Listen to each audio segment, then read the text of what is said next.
Assalamualaikum warahmatullahi wabarakatuh rekan Rao dan selamat pagi warga Kota Padang Sidimpuan.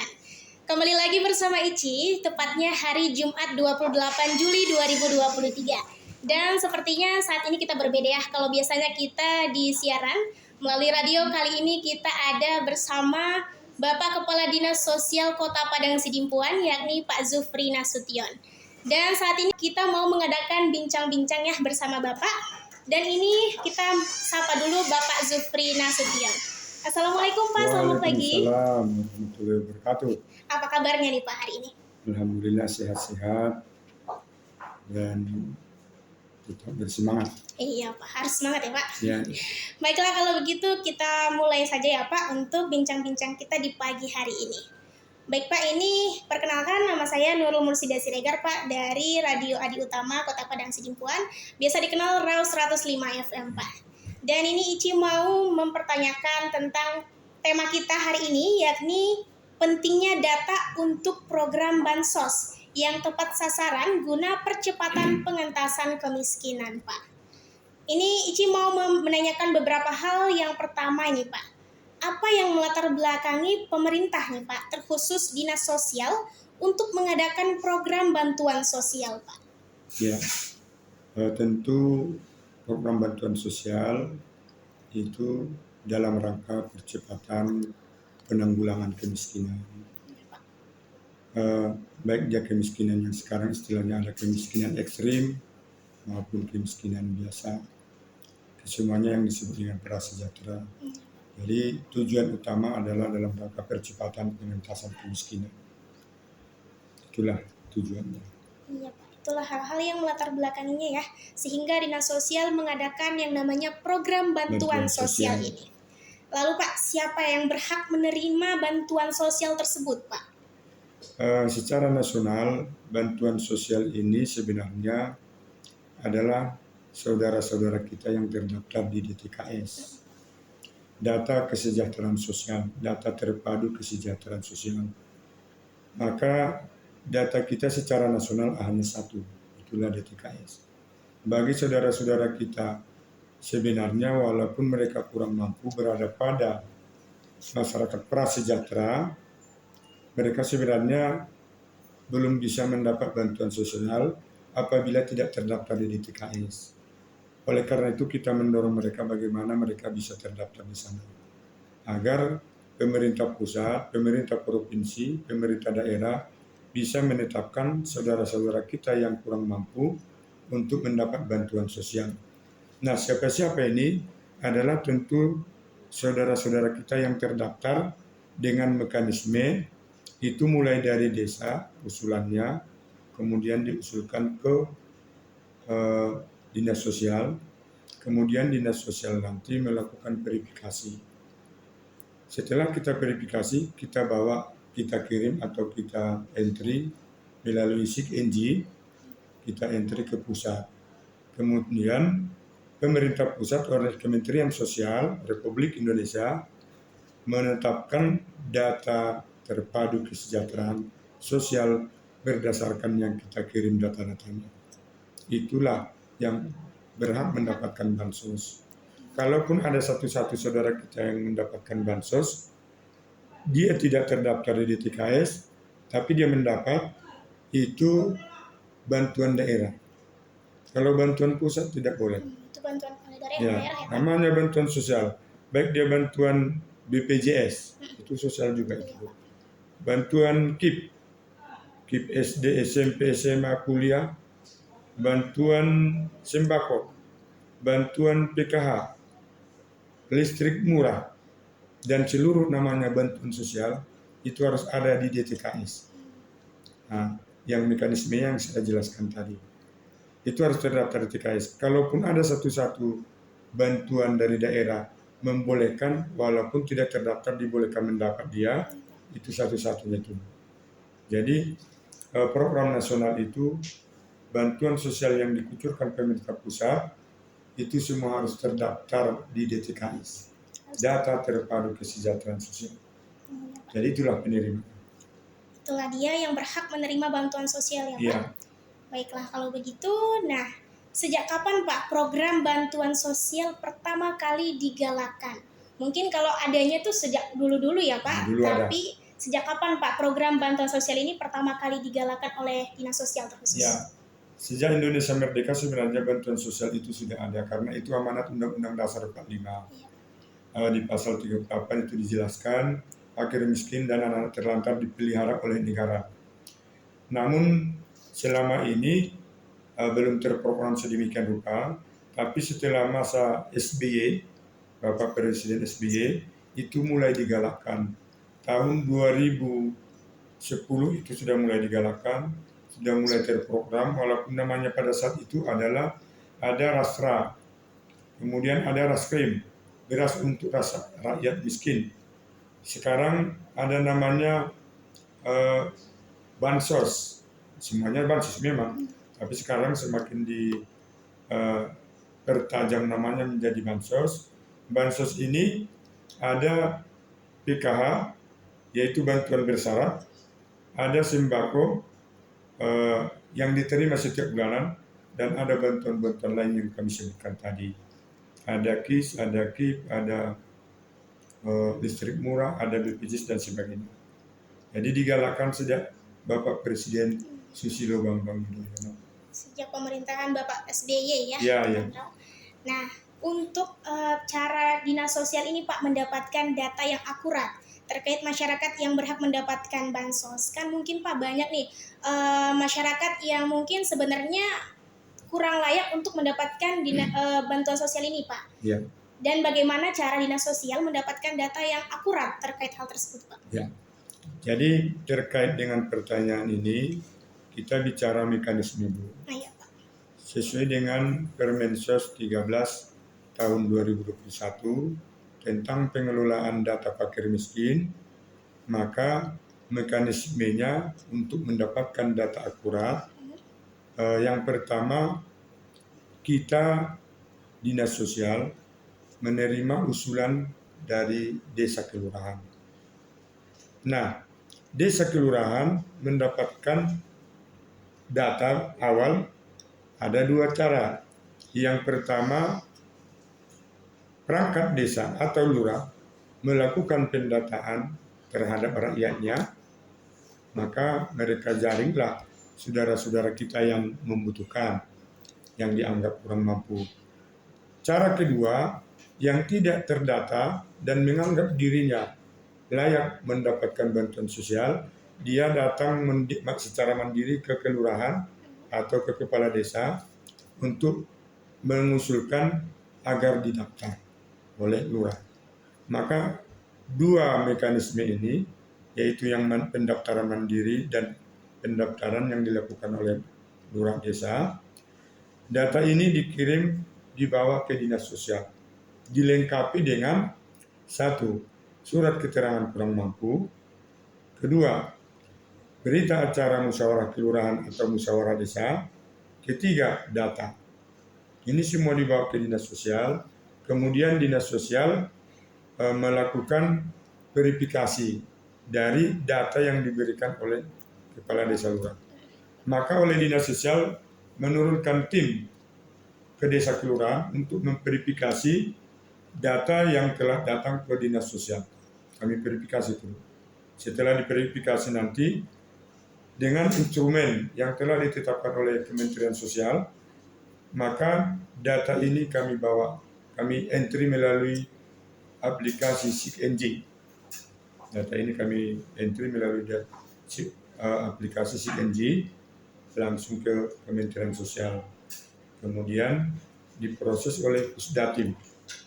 Maka Dinas Sosial dalam hal ini posisinya hanya mengajukan. Yang menentukan nanti apakah yang kita ajukan ini masuk ke DTKS. Setelah masuk ke DTKS, apakah oleh Kementerian menetapkan menjadi penerima bansos, itu adalah Kementerian Sosial. Jadi kita hanya mengirimkan saja, mengirimkan data hasil verifikasi. Nah, itu aja posisi. Baik, berarti dari lurah ya Pak, dari kelurahan, ya, lalu ke Dinas Sosial, tapi diverifikasi lagi ya Pak oleh Tidak Dinas verifikasi Sosial lagi. Iya, seperti itu. Baiklah, Untuk alasannya nih Pak, mengapa program bantuan sosial ini harus terus dijalankan Pak? Ya, program bantuan sosial harus dijalankan, Bu. Itu karena memang tingkat kemiskinan yang fluktuatif itu biasanya tidak bisa dihapus. Zaman ke zaman keluarga miskin tetap ada. Zaman waktu saat kita merdeka kemiskinan ada. Di mana-mana ada. Sekarang pun kemiskinan ada, tidak berkurang. Kita hanya berupaya bagaimana mengurangi kemiskinan. Kalau menghapus kemiskinan tidak mungkin. Di negara maju sekalipun sejenis Amerika, sekarang bertambah penganggurannya. Kalau bertambah pengangguran, pastilah bertambah kemiskinan. Jepang negara maju, Bu, di sana ada kemiskinan. Maka sesuai dengan amanat Undang-Undang Dasar 45 tentang fakir miskin dipelihara negara, itu memastikan memang kita harus secara berkesinambungan melakukan pemberian bantuan-bantuan dalam menstimulan, kemudian mengangkat ekonomi rakyat agar mereka bisa terbantu mengurangi kemiskinannya. Kalau tidak bisa menghapuskan kemiskinan, setidaknya bisa dikurangi. Jadi tidak pernah, Bu, kalau kemiskinan itu terhapus. Di Al-Quran pun disebutkan itu. Makanya dipastikan zaman ke zaman orang yang mampu harus punya zakat. Itu untuk orang-orang mampu. Kemudian berinfak. Kalau seandainya pun tidak berzakat, berinfak. Ini memastikan tidak akan pernah orang miskin hapus, tapi menguranginya, memeliharanya, kemudian membantunya tugas kita. Ya. Benar ya. Untuk menghapusnya tidak bisa ya Pak, Tidak tapi mungkin. untuk menguranginya mungkin itulah salah satu cara kita, yakni dengan adanya bantuan sosial itu ya Pak. Ya. Baiklah kalau begitu, nah dari Dinas Sosial sendiri Pak, apakah sudah melakukan sosialisasi kepada masyarakat Pak terkait bantuan sosial ini Pak? Ya, kita sudah melakukan sosialisasi secara formal dan secara informal dan non formal.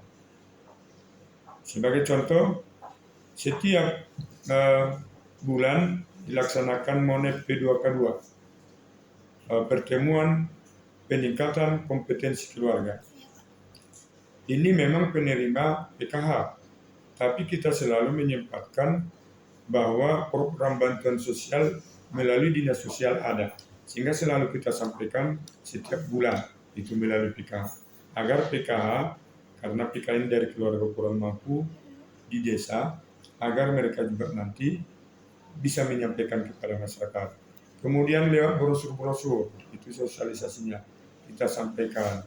Lewat pertemuan dengan kepala desa, itu sudah berulang-ulang kita laksanakan. Lewat pertemuan dengan operator desa, sudah kita laksanakan. Lebih lagi itu, kita sudah menciptakan sistem aplikasi baru, namanya Salak Manis Berdahan.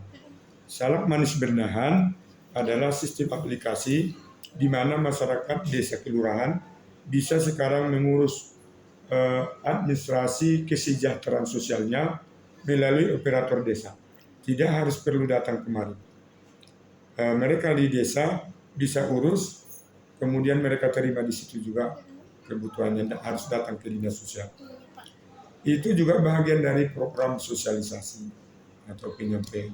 Jadi sudah banyak, Bu, polanya kita buat dalam rangka penyampaian atau sosialisasi bantuan sosial ini. Dan ini untuk pertanyaan terakhir nih Pak dari Ici. Menurut Bapak sendiri nih, di kota Padang Sidempuan ini, menurut Bapak apakah program ini sudah tepat sasaran nih Pak? Hampir tidak tepat sasaran. Hampir ya Pak. Kalau saya bisa berandai-andai, sudah kuatlah itu 50% tepat sasaran. Yang lainnya itu tidak tepat sasaran. Di mana persoalannya? Kita tidak berniat saling menyalahkan, tapi yang pertama, pemutahiran data itu harus dilakukan minimal 2 kali 1 tahun. Dinas sosial tidak mampu melakukan itu sekali 2 tahun. Pemutahiran. Iya Pak. Kenapa? Anggaran kurang. Kedua, kalaupun anggaran cukup, kami tidak berani karena selalu orang lebih cenderung menyerang kami karena biayanya besar. Orang tidak sepakat biaya besar, tapi mau orang tepat sasaran. Mendata itu instrumennya untuk pendataan Bu bisa 5 lembar. Instrumen pendataan 5 lembar Bu. Mulai nama, tempat tanggal lahir, rumah, dikontrak atau tidak, gedung atau tidak, plafonnya seperti apa, lantainya seperti apa, TV-nya berapa inci, kulkasnya, itu 5 lembar itu Bu, instrumennya. Nah, maka itu berbiaya besar Bu. Ini diinput secara manual, baru di-enter ke pusat.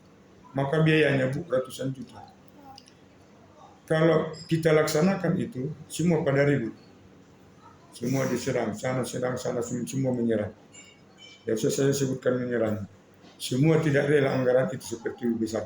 Tapi mereka ingin data kuat, data akurat, data valid. Tapi kalau kami buat misalnya anggaran 200 juta, 300 juta, ini kami diserang. Kalau selalu diserang, kami tidak pernah nyaman. Nah itu. Nah, dilaksanakan misalnya sekali 2 tahun.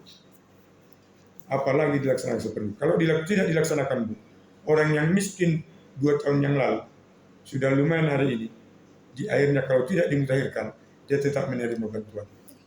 Apalagi ini programnya sudah 7 tahun. Untuk PKH sudah 7 tahun, menjelang 8 ini. Kalau 7 tahun yang lalu lah dia menerima PKH karena memang dia miskin, ternyata tidak dimutakhirkan 7 tahun, mungkin sekarang dia sudah PNS. Dia sudah kaya raya, sudah pemborong. Nah, misalnya kayak Ibu Salimah sudah banyak uangnya. Kan? Mungkin Ibu 5 tahun yang akan datang sudah berduit. Tapi karena tidak ada pemutakhiran, tetaplah Ibu mendapat. Nah, sehingga kita usulkan pun yang baru, kalah yang baru dibuat yang lama. 7 tahun yang lalu, Bu, misalkan si A penghasilannya hanya 500.000, dianggap dengan 2 anak, dianggap tidak terlalu miskin. Sekarang Bu, 500.000 dengan 2 anak, itu sudah miskin ekstrim. 1.500.000 itu masih miskin. Maka kalau satu orang hari ini kita usulkan Ibu dari penghasilannya misalnya 1.500.000, kita usulkan, padahal Ibu sudah megap-megap dengan 1.500.000.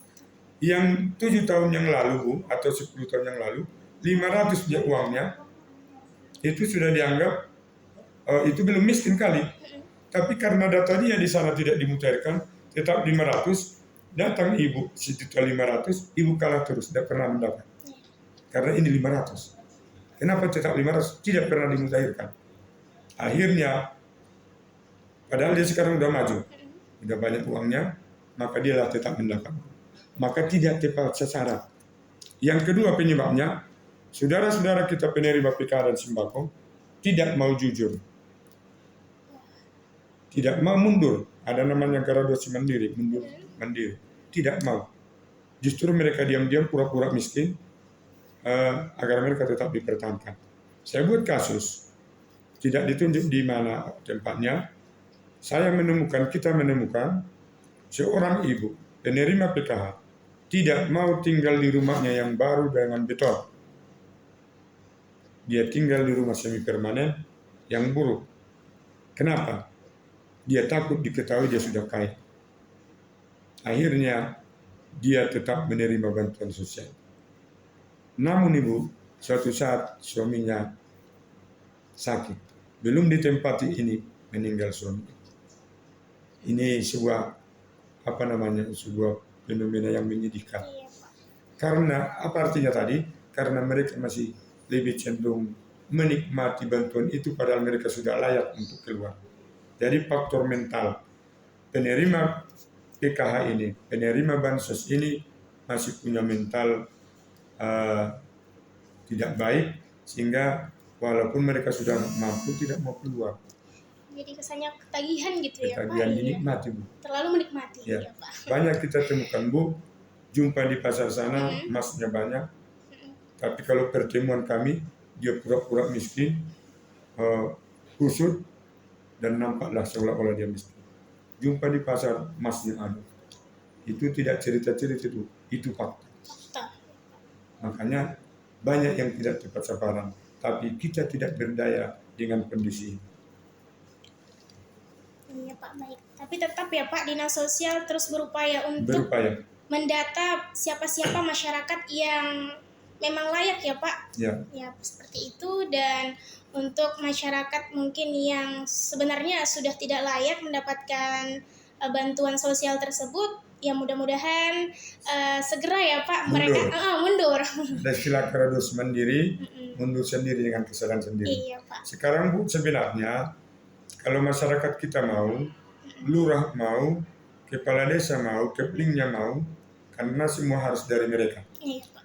Sudah adanya Bu, aplikasi kita yang baru, namanya Usul Sanggah, yang terpadu sekarang di layanan SIKNJ.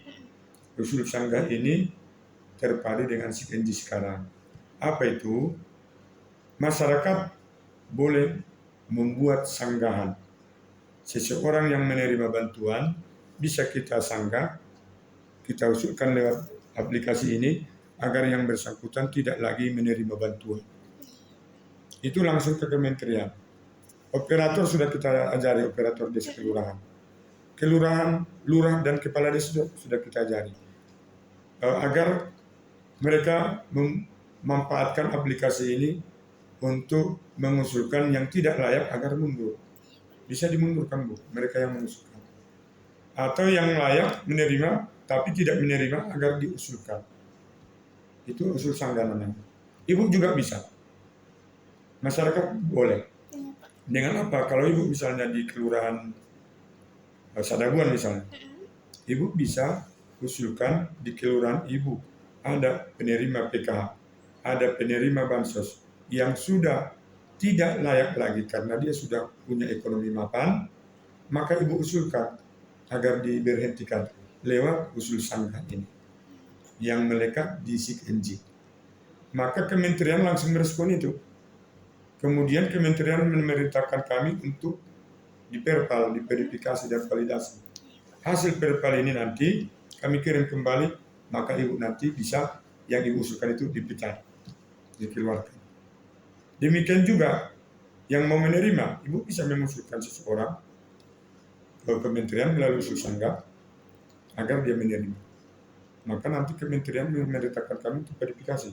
Ternyata hasil verifikasi kami kirim, ibu layak misalnya, ibu jadi mendapat. Hanya saja masyarakat kita belum memanfaatkan ini. Padahal sudah kita buat sosialisasi melalui kepala desa, melalui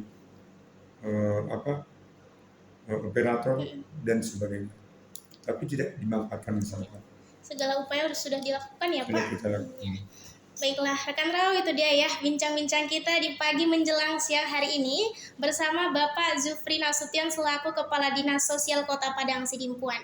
Baik Pak, untuk closing statement-nya nih Pak, apa harapan Bapak atau mungkin pesan-pesan untuk para masyarakat yang sudah tidak layak lagi untuk mendapatkan bantuan sosial ini Pak? Baik, yang pertama kepada masyarakat kami Kota Padang Sidimpuan yang penerima bantuan sosial baik PKH, KPM dan lain sebagainya, jika sudah merasa mampu segeralah melakukan graduasi mandiri atau mengundurkan diri sebagai penerima. Karena masih banyak saudara-saudara kita yang lebih kurang mampu yang pantas menerima itu daripada kita. Yang kedua, kerelaan saudara-saudara kami yang menerima bantuan, kerelaan untuk mundur adalah sebahagian dari kemuliaan hati saudara untuk bisa berbagi dengan saudara yang lebih membutuhkan. Kemudian para saudara-saudara kami perangkat desa, kelurahan, kami harapkan lebih teliti dan lebih seriuslah dalam rangka mengajukan calon penerima bantuan sosial sehingga yang diusulkan itu nanti menjadi tepat sasaran. Dan jangan ragu mengusulkan saudara-saudara kita penerima bantuan, sebenarnya mereka tidak pantas lagi menerima bantuan, maka usulkanlah mereka untuk mundur. Kalau perlu dorong mereka untuk mundur, agar mereka nanti mundur secara mandiri, tidak secara terpaksa. Kalau mereka mundur, maka berapa orang yang mundur itu akan digantikan oleh saudara kita yang lebih membutuhkan lagi. Sehingga Kementerian Sosial nanti dan Dinas Sosial akan menggantikan saudara kita yang mundur tadi dengan saudara yang lain yang lebih layak penerima bantuan sosial. Itu harapan kami, sehingga harapan kita ke depan pemberian bantuan kepada masyarakat kita itu lebih tepat sasaran. Demikian barangkali closing. Iya, Pak. Baiklah, kalau begitu terima kasih kepada Bapak Zufri Nasution selaku Kepala Dinas Sosial Kota Padang Sidimpuan. Terima kasih atas waktunya, Pak. Dan itu dia ya, mungkin pesan-pesan dari tema kita, pentingnya data untuk program bansos yang tepat sasaran guna percepatan pengentasan kemiskinan. Akhir kata dari Ici, wassalamualaikum warahmatullahi wabarakatuh. Selamat siang rekan Raul.